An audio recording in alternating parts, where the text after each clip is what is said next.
Here's a number that might give you heartburn: $90,000. That's the price for a single year at some private colleges in the US. Even public universities can cost over $30,000. But the reality is, most students don't actually pay those amounts. So, what explains the gap? Why does college come with a price tag that looks like a luxury item but works more like a flight, where everyone pays a different fare? I'm Sony Kassam, and this is 1440 Explores, where we unpack the essential knowledge that explains your world, with help from experts who know the subject best. And today, our guide is Dr. Sandy Baum, economist and senior fellow at the Urban Institute, and one of the country's leading experts on college tuition. Sandy flips the script, revealing that the real story of college costs might be more complicated and less dire than it seems. Stay with us.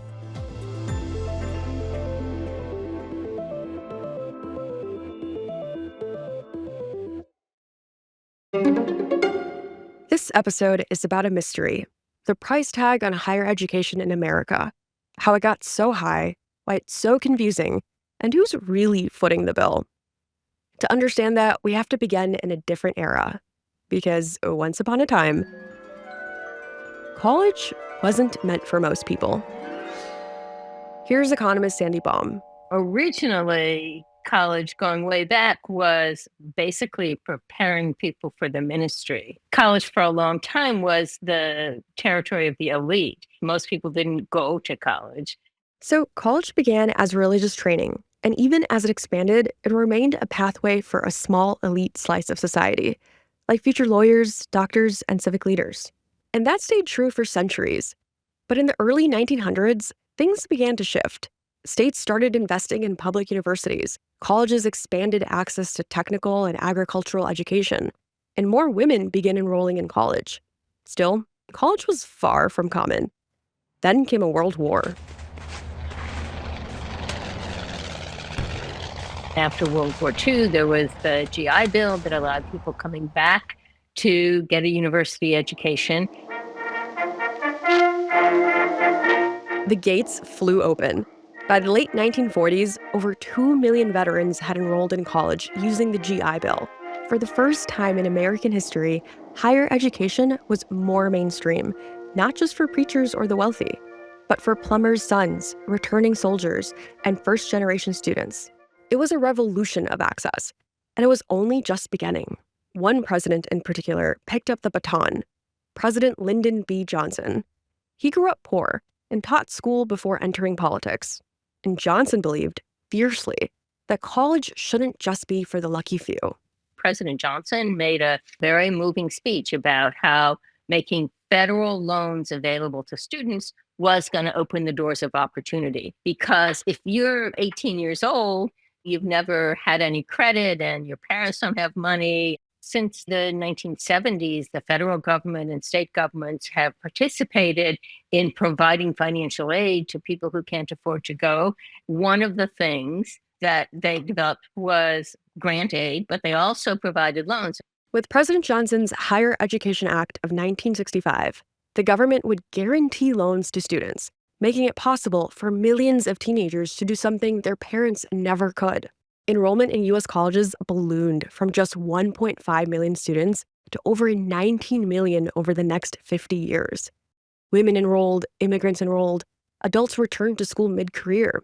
Entire sectors of the economy began requiring college degrees for the first time. But with more access came more cost. And the reality is the amount of loans has grown significantly over time, both as more people go to college and as the price of college has gone up.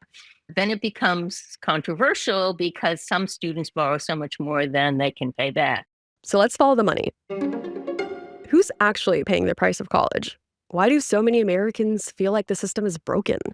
And is it maybe not as broken as it seems? To make sense of it, let's start with my own story.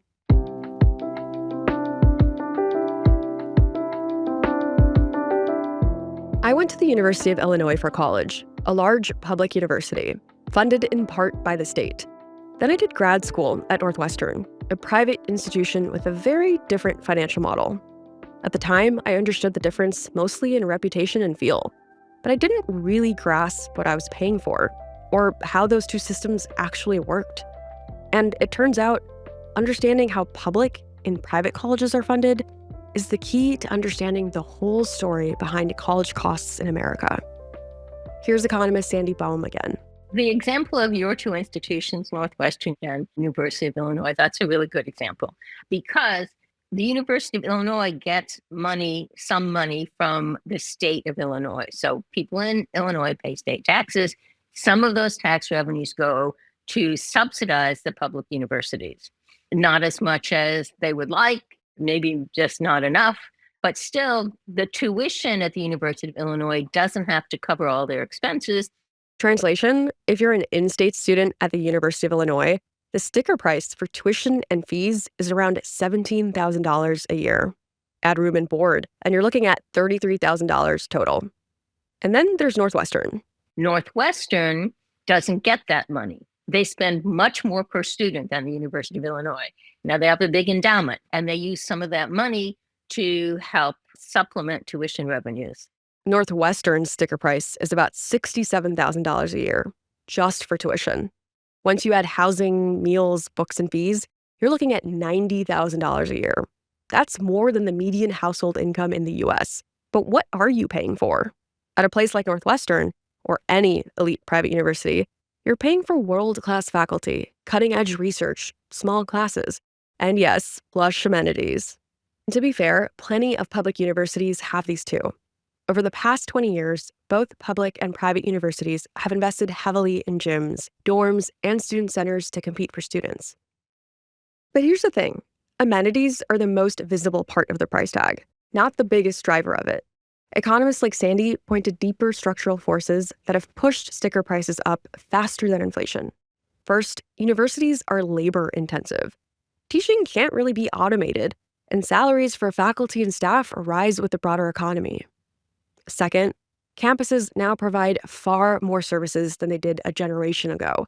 Mental health care, disability support, tech security, compliance offices, and advising. Third, healthcare costs for university employees have grown dramatically.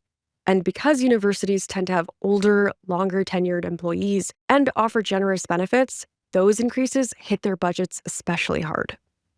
And fourth, for public universities, many states have reduced per-student funding over several decades. All of this adds up to a simple truth. Tuition didn't rise just because colleges suddenly got luxurious. It rose because they were trying to cover rising labor and health costs, and in many cases, replace shrinking state support. So what do most people do when the price tag is this high? You guessed it. They take out loans. And that brings us back to those federal loan programs we mentioned earlier. Launched under President Lyndon B. Johnson, they've quietly become the backbone of the whole system. Today, over 43 million Americans carry a total balance of around $1.7 trillion. The average borrower owes about $37,000, but graduate degrees often push that far higher. Meanwhile, the price of college has climbed steadily. Since 2000, average tuition at public universities has risen nearly 180%, and at private colleges, it's up over 120%, even after inflation. So here we are, two systems, two different price points, and one federal loan program holding much of it together. But before we spiral into what some refer to as sticker shock, what if we're missing part of the picture? Stay with us. So the sticker price of college is just that, a sticker. It grabs attention, but it doesn't always tell the full story. Well, we know that people think college is more expensive than it actually is. Every time they do a survey, they find that out. First of all, you read headlines like, this college is charging more than $100,000, and then you think every college charges more than $100,000 when only a couple of them do. But that headline number isn't the one that decides what families actually pay. Most students don't pay the full sticker price. One part of that is that they get this aid from federal and state governments that we've already talked about. But for many students, the college doesn't charge them as much as that sticker price. So that is basically they're getting a discount. The number that Sandy says really matters is the net price, tuition and fees after grants, scholarships, and institutional aid. And that's where the picture changes. At private colleges, the average student pays about a third of the sticker price. And at public universities, it's less than half. Here's the crucial thing economists like Sandy point out. Since the early 1990s, sticker prices at four-year colleges have jumped by well over 150% after inflation. But over that same period, the average net price has risen much more slowly. That's because financial aid expanded almost in lockstep with tuition. So when you plot the two lines on a graph, the sticker price shoots upward, while the net price slopes upward far more gently and barely moves at all for the lowest income students. The takeaway is this: the headline number exploded, but the real price most families pay didn't. So if the real price is lower, why does college still feel unaffordable? Sandy says the answer is simple. People don't understand about financial aid. Financial aid is very complicated. It's not simple. So they don't understand how much help there is out there for them to go to college. And sometimes people don't even bother to apply because they think they can't afford it, but they would be able to afford it if only they knew that. Sandy is referring here to a few things, like Pell Grants, federal aid for low-income students. Roughly 6 million students receive Pell Grants each year. The maximum grant today is around $7,000.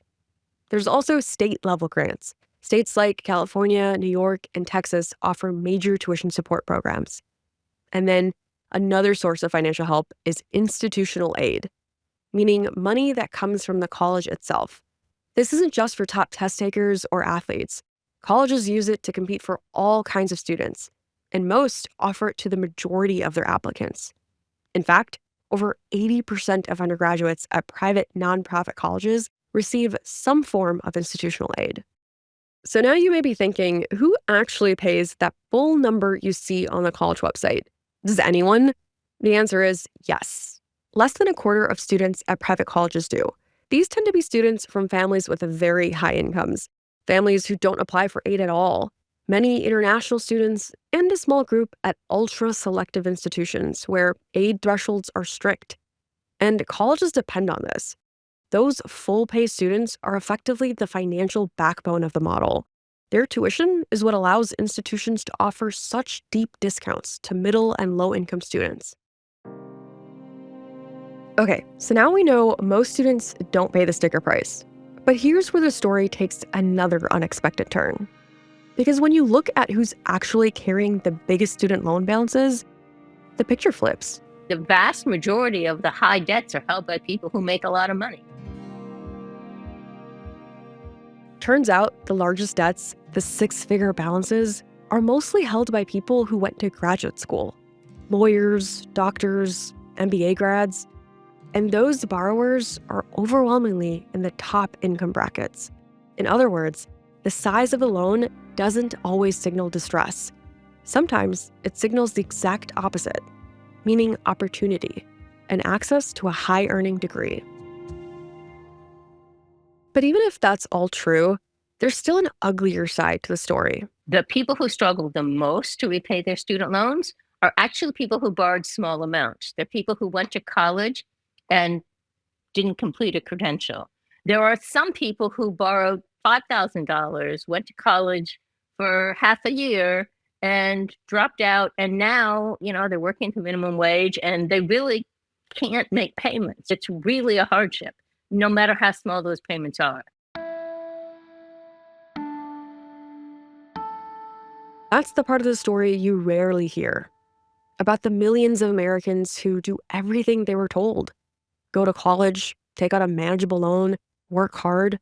But something derailed the plan. Life got in the way. Maybe they had to take care of a family member or lost a job, and they left without a degree. And a lot of those people default. They feel like they didn't get any benefit, and they didn't get much benefit. Among those who drop out, default rates are nearly 4 times higher than among graduates. Even though many of them borrowed less than $10,000, it's still too much when you're making $30,000 a year or less.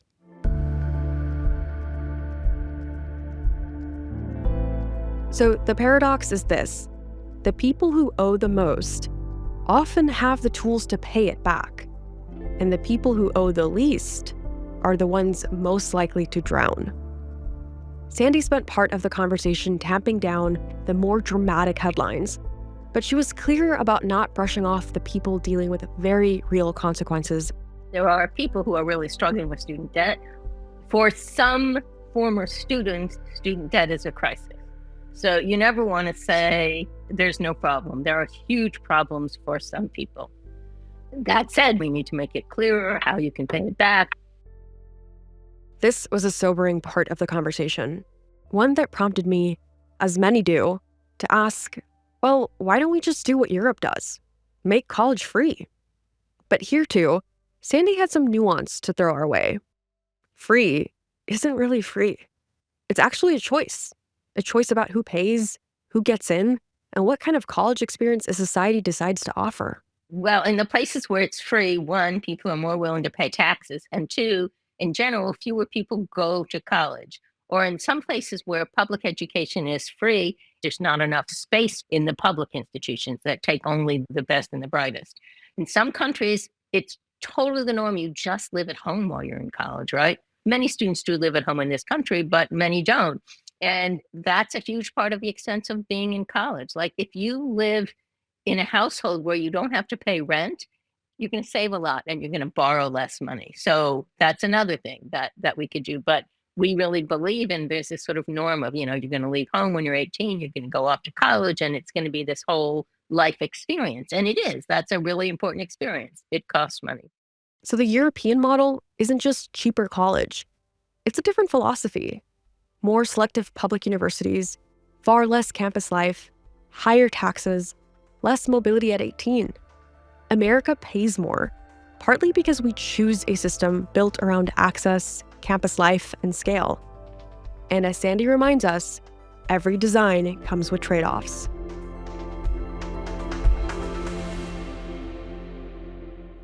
As we kept talking, I raised another idea I hear often, that student loans have allowed colleges to quietly inflate prices over time. But Sandy says economists find little evidence of that, with rising labor and healthcare costs playing a much bigger role. As I went to wrap up our conversation with Sandy, there was one last thing that was bugging me.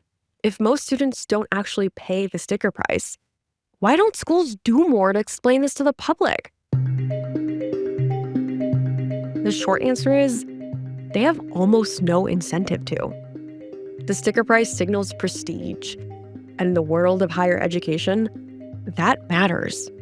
A higher number can imply higher quality, and underneath that number is a pricing system so complicated, it's almost impossible to explain simply. One student's offer might look totally different from others, which is the point. Colleges want pricing flexibility.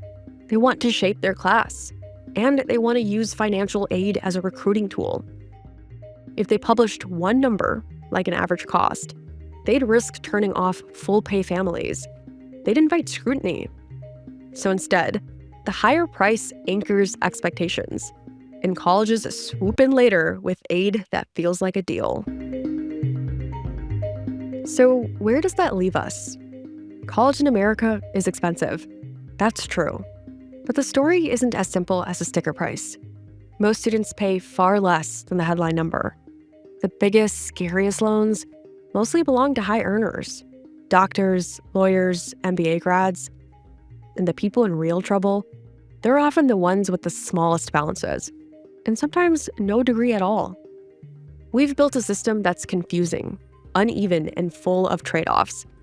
But it's also a system that reflects some very American priorities: broad access, massive scale, and independence at 18, which might help explain the cost, but doesn't make it easy to understand. College looks like a luxury item, but it's priced like a discount flight, unpredictable and designed to feel different for everyone. And once you see that, it's hard not to wonder, who does the system work for? And who does it leave behind?